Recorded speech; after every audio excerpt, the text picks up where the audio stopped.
Being a state representative is not merely reacting to bills introduced by your colleagues, but involves introducing bills of your own. If elected to the state legislature, what will be the first bill that you will introduce? And Ms. Carson, you have the first 2 minutes. You know, I think the one thing, and one of the things that's interesting in this special election is that we're going to enter midterm. Whether you have experience or not, when you enter in a new elected office, you're the newbie. I don't foresee bringing a tremendous amount of bills. I foresee myself getting to know the people that I need to work with to be effective in carrying the legislation that you're going to need and supporting those bills around healthcare and education. One thing though that I would try to introduce, I think that on the last day of the legislative session, everybody should have to stay there. And the health committee or the education committee needs to then look at every single law they pass and set an implementation schedule, because to pass 50 new laws in education and then say they're all effective July 1 puts a tremendous burden on those who have to carry those out.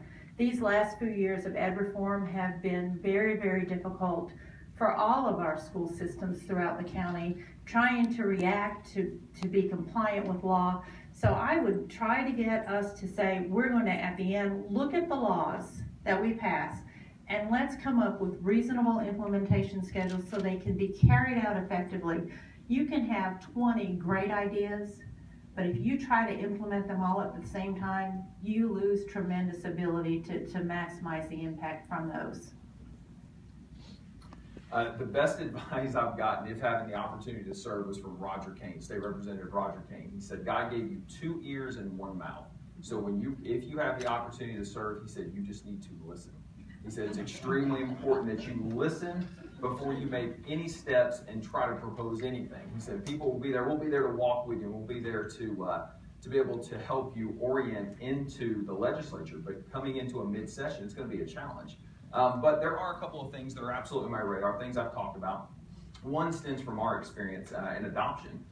We had a failed adoption, unfortunately, where the mother changed her mind, and it's really part of our testimony how we had a real opportunity to kind of exhibit some of those pro-life beliefs we have through that adoption process. But going through that, and since that time, it's really come to my attention that the very few rights the adoptive parents have in that process.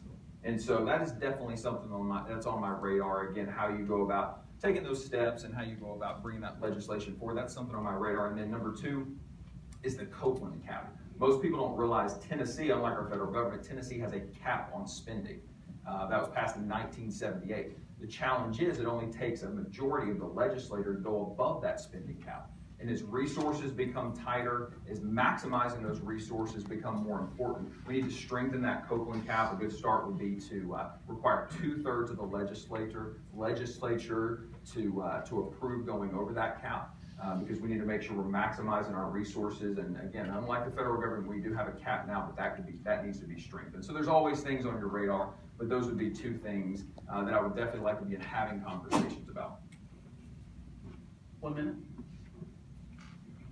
All right, well, that brings us to the